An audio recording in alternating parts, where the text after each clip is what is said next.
నమస్కారం అండి. కడప జిల్లాలోని కడప జిల్లాలోని సుండుపల్లి మండలంలో అనగా సాయినిగారిపల్లి గ్రామంలో తెలుగు ప్రజలందరికీ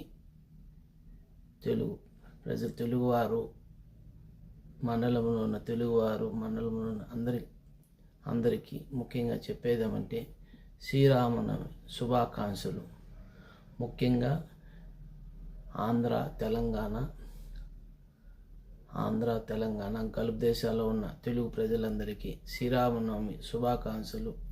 ముఖ్యంగా నీ పుట్టిన ఊరనగా సాయినిగారిపల్లి సుండుపల్లి మండలం సాయినిగారిపల్లి గ్రామంలో ప్రజలందరికీ శ్రీరామనవమి శుభాకాంక్షలు. నేను పాడిన పాటను ముఖ్యంగా నన్ను ఆదరించాలని కోరుకుంటూ భగవంతుని కోరుకుంటున్నాను. మీరు లైక్ చేస్తారని ఆశిస్తున్నాను. ముఖ్యంగా మహాగణపతి శని స్తోత్రము, తాండవం సాంగు, శ్రీరామనవమి సాంగు, ఇవన్నీ షార్ట్ వీడియోలు ఉన్నాయి. షార్ట్ వీడియోలు తక్కువగా పెట్టాను, కానీ వీడియోలు తీసినాను, ఒక్కొక్క నిమిషం పెట్టి తీశాను. మీరు నన్ను లైక్ చేయండి, లైక్ చేస్తారని ఆశిస్తున్నాను. ముఖ్యంగా మన తెలుగువారు అనగా గురువులు, పెద్ద గురువులు, చిన్న గురువులు, మనకు తెలిసిన వారు నాకు అందుబాటులో ఏమీ లేనప్పుడు నేను ఒక పేనాని ఒక కలంగా మైక్గా ఉపయోగించుకొని నేను ఒక పాటగా పాడుకున్నాను. నా గొంతు వాయిస్తో ఏ విధంగా ఉంది చెప్పండి, లైక్ చేయండి, షేర్ చేయండి. Thank you very much.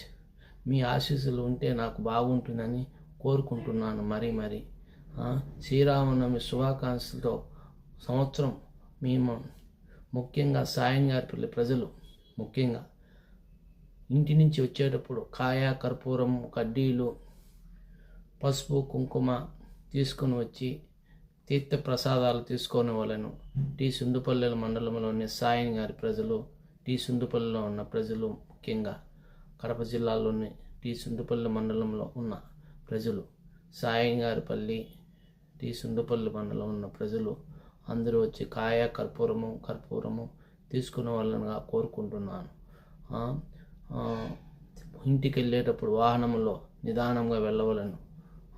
2 వీలర్లు కానీ 4 వీలర్ కానీ ఆటోలో తోలే వాళ్ళు చాలా జాగ్రత్తగా వెళ్ళవలను. ముఖ్యంగా చెప్పేదేమంటే తీర్థ ప్రసాదాల అనంతరము ఊరేగింపు కార్యక్రమంగా జరుగుతుంది కాబట్టి నాకు తెలుసు, సంవత్సరం చేస్తారు కాబట్టి అందుకు కొంచెం నిదానంగా వెళితే బాగుంటుంది. కార్యక్రమం అంతా ముగించుకొని అది 1 రోజు 2 రోజులు 3-4 రోజుల తర్వాత ఊరేగింపు కూడా పెడతారు. అది ఆ రోజు తెలుస్తుంది అది ఎప్పుడు పెడతారనేది. నాకు కొంచెం నా అంచనా ప్రకారం 3 రోజులకు 4 రోజులకు చేస్తారు, నా అంచనా ప్రకారం అని అనుకుంటున్నాను. తప్పులుంటే క్షమించండి. ఇది ముఖ్యంగా చెప్పేదంటే పుట్టిన ఊరు కాబట్టి మరి నన్ను లైక్ చేస్తారని ఆశిస్తున్నాను. తప్పులుంటే క్షమించండి. ఆ దేవుడు నన్ను ఆశీర్వాదాలని కోరుకుంటున్నాను. ఆ గణపతి స్వామి, వేడుకొండ వెంకటేశ్వర స్వామి, దుర్గా మాతాదేవి, పార్వతి మాతాదేవి, శ్రీశైలం మల్లికార్జున స్వామి, ఎక్కడున్న కాశీ విశ్వేశ్వర స్వామి, మహారాష్ట్రలోని ఈశ్వరుడు స్వామి, వాళ్ళ అనుగ్రహాలు నన్ను కలవాలని, శ్రీకాళహస్తి ఈశ్వరుడు అనుగ్రహించాలని మరి కోరుకుంటూ నేను సెలవు చేసుకుంటాను. శ్రీరామనవమి శుభాకాంక్షలు.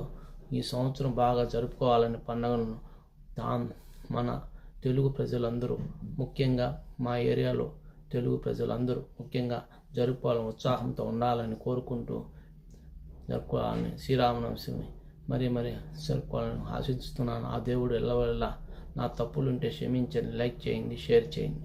Thank you very much. జై భారత్, జై హింద్. నమస్కారం.